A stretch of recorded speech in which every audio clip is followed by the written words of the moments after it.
हिंदुस्तान के नाम को लेकर विभिन्न कहानियां, कल्पनाएं जुड़ी हुई हैं, लेकिन शायद बहुत कम ऐसे लोग हैं जो हिंदुस्तान के नाम से जुड़े तथ्य से वाकिफ हैं। वास्तव में हिंदुस्तान को उसका नाम हिंद नदी और आर्यन उपासक द्वारा मिला, जो हिंद नदी को सिंध नाम से पुकारते थे, जबकि पारसी द्वारा इसे हिंद कहा जाता था। लाखों करोड़ों लोग भारत के 29 राज्यों में एक साथ रहते हैं, जहां भाषा, इतिहास, शासक आदि विभिन्न राज्यों को नाम देने में महती भूमिका अदा करती है। क्या कभी आपने सोचा है कि देश के अलग अलग राज्यों को उनके नाम विशेष कैसे मिले? शायद नहीं। आइए देश के 29 राज्यों के नामों से जुड़े दिलचस्प तथ्यों पर एक नजर दौड़ाते हैं। जम्मू कश्मीर। यह राज्य अपने नाम की ही तरह एक खूबसूरत घाटी है। इसे पूर्व काल में ऋषि कश्यप की घाटी के नाम से जाना जाता था। इन्हीं के नाम से शब्द कश्मीर की उत्पत्ति हुई। इसके अलावा संस्कृत में क का मतलब पानी और शिमरा का अर्थ सूख जाना होता है। जहां तक बात जम्मू शब्द की उत्पत्ति की है, तो यह इसके शासक राजा जम्बू लोचन के नाम से उत्पन्न हुआ है। हिमाचल प्रदेश। नाम से स्पष्ट है, ये हिम का आंचल है।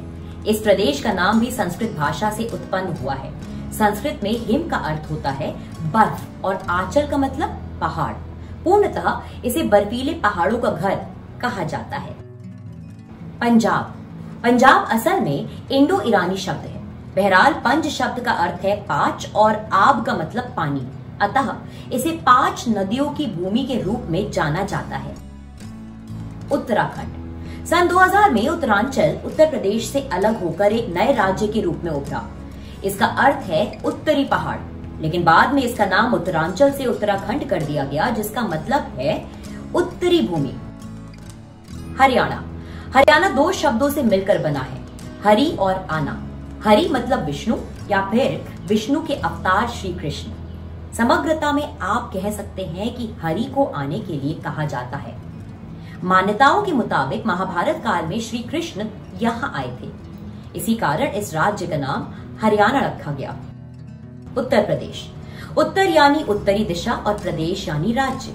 इस राज्य के लिए हम कह सकते हैं कि राज्य जो उत्तर दिशा में स्थित है। राजस्थान। यह नाम संस्कृत शब्द राजा से उत्पन्न हुआ है, लेकिन प्राचीन समय में इस शहर को राजपुताना नाम से जाना जाता था, अर्थात राजपूतों का शहर। बिहार। ये पाली शब्द बिहार से उत्पन्न हुआ है। इसका अर्थ है आवास या डेरा डालना। समय के साथ ये बिहार से बिहार हुआ। एक समय तक इसे बौद्ध मठधारियों के विहार का स्थान माना जाता था। पश्चिम बंगाल। जरा सोचिए कि बंगाल के साथ पश्चिम क्यों जुड़ा। इससे पहले कि हम इसके नाम के इतिहास के बारे में जानें, यह जान लेना आवश्यक है कि इसकी उत्पत्ति किस भाषा से हुई है। इस नाम की उत्पत्ति भी संस्कृत भाषा से ही हुई है। संस्कृत शब्द वांग से इसे लिया गया है, लेकिन समय के साथ साथ इसे अलग अलग नामों से पुकारा जाने लगा। मसलन पारसी इसे बांग्ला के नाम से पुकारते हैं, जबकि हिंदी में इसे बंगाल कहा जाता है और बंगाली में इसे बांग्ला कहा जाता है। असल में इस नाम के साथ पश्चिम 1905 के विभाजन के बाद जुड़ा। 1947 में हुए विभाजन के बाद पश्चिम बंगाल एक राज्य बना, जबकि पूर्व बंगाल एक नए देश के रूप में विश्व मानचित्र में जुड़ा, जो बांग्लादेश नाम से जाना गया। झारखंड। झारखंड संस्कृत शब्द झर से बना है। इसका अर्थ है जंगल और खंड मतलब है भूमि, अतः समग्रता में आप इसे जंगल की भूमि कह सकते हैं। उड़ीसा। ये संस्कृत शब्द ओडरा विषय या ओडरा देश से उत्पन्न हुआ है। इसका मतलब है कि ओडरा लोग जो मध्य भारत में निवास करते हैं। छत्तीसगढ़। इस राज्य में 36 किले मौजूद हैं। यही कारण है कि इसे आज हम छत्तीसगढ़ के नाम से जानते हैं। मध्य प्रदेश। मध्य प्रदेश मतलब मध्य में स्थित राज्य। आजादी के पहले देश के ज्यादातर राज्य मध्य प्रदेश के रूप में ही जाने जाते थे, जो कि ब्रितानियों द्वारा प्रशासित राज्य थे। गुजरात। इसकी उत्पत्ति गुजरात से हुई। असल में यह वह भूमि है जो 700 और 800 में गुज्जरों द्वारा शासित थी, अतः इसे गुज्जरों की भूमि कहा जाता था। महाराष्ट्र। महाराष्ट्र के नाम के साथ विभिन्न किस्म के मत जुड़े हुए हैं। इसकी संस्कृत शब्द से उत्पत्ति हुई है। महा मतलब महान और राष्ट्र मतलब देश यानी महान देश। गोवा। अब तक ठीक ठीक ये नहीं कहा जा सकता है कि इस शहर को गोवा नाम कैसे मिला। संभवतः यह शब्द संस्कृत से लिया गया है, जिसमें गो का अर्थ गाय है। कुछ लोगों की मान्यता है कि गोवा यूरोपीय या पुर्तगाली शब्द है। आंध्र प्रदेश, यह संस्कृत शब्द आंध्र से उभरा है। इसका अर्थ है दक्षिण। इस क्षेत्र विशेष में जनजातियों का भी आवास है, जिन्हें आंध्र के नाम से जाना जाता है। कर्नाटक, इसकी उत्पत्ति करु शब्द से हुई है। इसका अर्थ है कि गगन चुम्बी। नाद मतलब भूमि। यह दक्कन पठार को परिलक्षित करता है। तमिलनाडु, तमिलनाडु का अर्थ है कि तमिलों का घर। तमिल मतलब मीठा शरबत। नाडु एक तमिल शब्द है जिसका अर्थ है जन्मभूमि या देश। केरला, इस शहर के नाम के साथ भी कई मत जुड़े हैं। इसकी उत्पत्ति चरना से हुई है, जिसका अर्थ है संकलित, और आलम यानी भूमि। केरलम शब्द चेरा वंश के शासकों से उत्पन्न हुआ है, जो कि 1 से 5 AD तक मौजूद रहे। शब्द बना चेरा आलम। अंततः इसका नाम बदलकर केरलम हुआ। संस्कृत शब्द केरलम का अर्थ है एक जुड़ी हुई भूमि।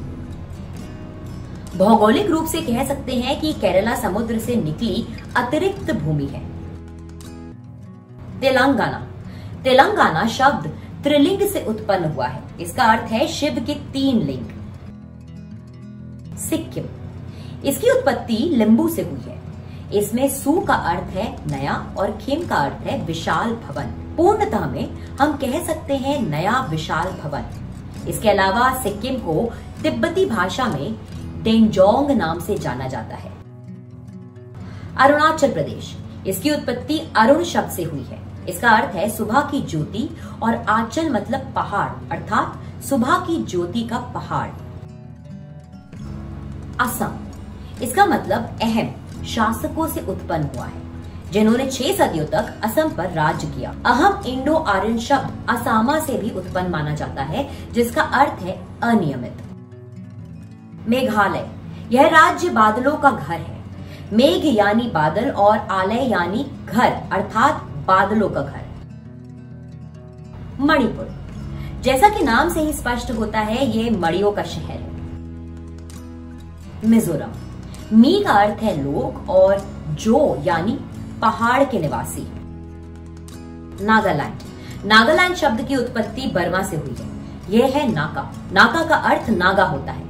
नागा मतलब ऐसे लोग जिनके नाक और कान छिदे हुए होते हैं। इसे नागा की भूमि भी कहा जा सकता है। त्रिपुरा, त्रिपुरा के नाम के साथ कई मत और मान्यताएं जुड़ी हुई हैं। त्रिपुरा कोक बोरोक शब्द से जन्मा है। इसका अर्थ है टुई। टुई मतलब पानी और पारा मतलब नजदीक। मान्यता के मुताबिक राजा त्रिपुर के नाम से इस राज्य को त्रिपुरा नाम मिला।